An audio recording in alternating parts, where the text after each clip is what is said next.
Advanced courses తో పాటు first year నుండే campus recruitment training leading companies లో 13,000 plus placements with 13.5 lakhs highest package.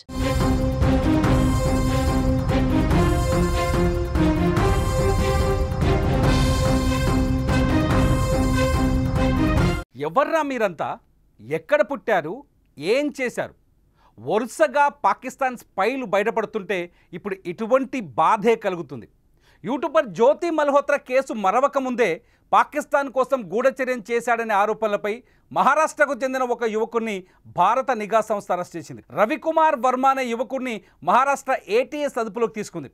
థానేలోని కాల్వా నివాసి అయిన రవి నావెల్ డాక్లో జూనియర్ మెకానికల్ ఇంజనీర్గా పనిచేశాడు. అయితే 14 భారతీయ జలంతర్గాములు యుద్ధ నౌకల గురించి పాకిస్తాన్కు సమాచారం అందించాడని రవిపై ఆరోపణలున్నాయి. దీంతో రవిని అదుపులోకి తీసుకున్న ఎన్ఐఏ ఈ సమాచారాన్ని పాకిస్తాన్కు ఎలా అందించాడని ప్రశ్నిస్తున్నారు. ఇదిలా ఉంటే మహారాష్ట్ర ఏటీఎస్ నుంచి అందిన సమాచారం ప్రకారం రవికుమార్ వర్మ పాకిస్తాన్ నిఘా సంస్థ ఐఎస్ఐకి చెందిన 2 ఫేస్బుక్ ఖాతాలతో సంప్రదింపులు జరిపాడు.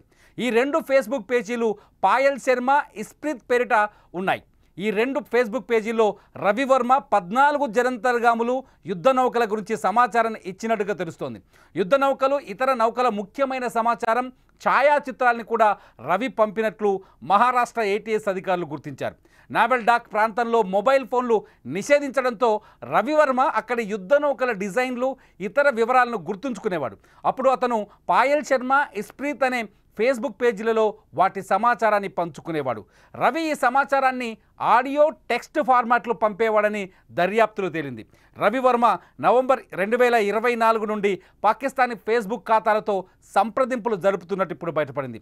పాయల్ శర్మ, ఇస్ప్రీత్ పేట పాకిస్తాన్ నిఘా ఏజెంట్ల ఫేస్బుక్ ఖాతాలు సృష్టించారని మహారాష్ట్ర ఏటీఎస్ బయటపెట్టింది. 2 పేజీల నుంచి రవివర్మను ఒక ప్రాజెక్టు కోసం యుద్ధ నౌకల గురించి సమాచారం తెలుసుకున్నారు. హనీ ట్రాప్లో చిక్కుకున్న రవివర్మ ఈ సమాచారాన్ని పాయల్ శర్మ, ఇస్ప్రీత్లకు పదే పంపుతున్నట్లు గుర్తించారు. ఇదిలా ఉంటే రవివర్మకు సంబంధించి మరో ముఖ్యమైన అప్డేట్ బయటకు వచ్చింది. త్వరలో పెళ్లి చేసుకోబోతున్న రవివర్మ, కానీ ఏటీఎస్ అతన్ని అరెస్ట్ చేసిన తరువాత అతని వివాహం రద్దయినట్లు బయటపడింది. కొన్ని రోజుల క్రితమే అతని తల్లి ఆ సంబంధాన్ని ఖరారు చేశారు. దేశద్రోహం చేసిన వ్యక్తికి తమ కూతుర్ని ఇచ్చి వివాహం చేయబోమని ఆ అమ్మాయి కుటుంబం తేల్చి చెప్పి పెళ్లిని రద్దు చేసుకుంది. నిశ్చితార్థం మాత్రమే జరిగి రవి రహస్యం బయటపడడంతో మంచిదైందని ఆ కుటుంబం ఇప్పుడు ఊపిరి పీల్చుకుంటోంది. ఆ వివాహం జరిగి ఉంటే తన కూతురు జీవితం నాశనమై ఉండేదని అమ్మాయి కుటుంబ సభ్యులు ఆందోళన వ్యక్తం చేస్తున్నారు. చూడండి, రవివర్మ ఫొటోస్ మనం స్క్రీన్లో చూస్తున్నాం. పోలీసులు అతన్ని అదుపులోకి తీసుకొని పోతున్న వీడియోస్ కూడా మనం స్క్రీన్ పైన చూస్తున్నాం. రవివర్మ ఇతను కూడా జ్యోతి మల్హోత్రా కంటే ఏమీ తక్కువైన వ్యక్తి కాదు. ఈ దేశ ముఖ్యంగా నెవీలో పనిచేస్తూ నెవీకి సంబంధించిన సమాచారాన్ని పాకిస్తాన్కి అందించాడు. ఈ సమాచారాన్ని అడ్డంగా పెట్టుకునే పాకిస్తాన్ మే 9వ తేదీన భారత్ పైన దాడులు చేయాలని నిర్ణయించుకుంది. దాడికి పకడ్బందీ ప్లాన్లు సిద్ధం చేసుకుంది. కానీ భారత్ పాకిస్తాన్ ఆర్మీ కదలికలను ముందే గమనించడం, పాకిస్తాన్పై అర్ధరాత్రే వాయుసేనతో వైమానిక దాడికి పాల్పడడం, బ్రహ్మోస్ క్షిపణులతో విరుచుకుపడడంతో పాకిస్తాన్ వణికిపోయింది. రవివర్మ, జ్యోతి మల్హోత్రా ఇలా చాలామంది, ఇప్పటివరకు దాదాపు 17 మంది దేశద్రోహుల్ని భారత నిఘా వర్గాలు అదుపులోకి తీసుకున్నాయి.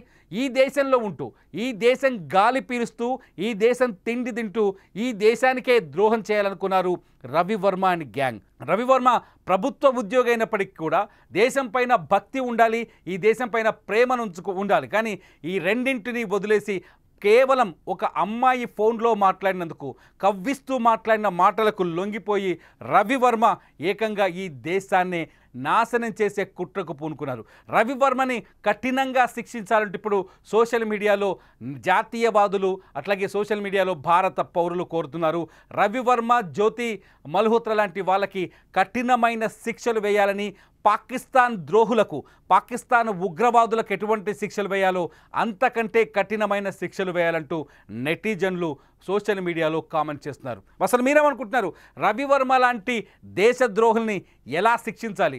ఇటువంటి దేశద్రోహులు వరుసగా బయటపడుతున్న ఈ తరుణంలో వీళ్ళకి ఎటువంటి శిక్షలు వేస్తే మరో వ్యక్తి పాకిస్తాన్తో గూఢచర్యం నెరపడు, అటువంటి వ్యక్తులకు ఏం శిక్షలు విధిస్తే బాగుంటుందో మీరు ఈ వీడియో కింద కామెంట్ చేయండి. చూస్తూనే ఉండండి సుమన్ టీవీ లైవ్ అప్డేట్స్ కోసం.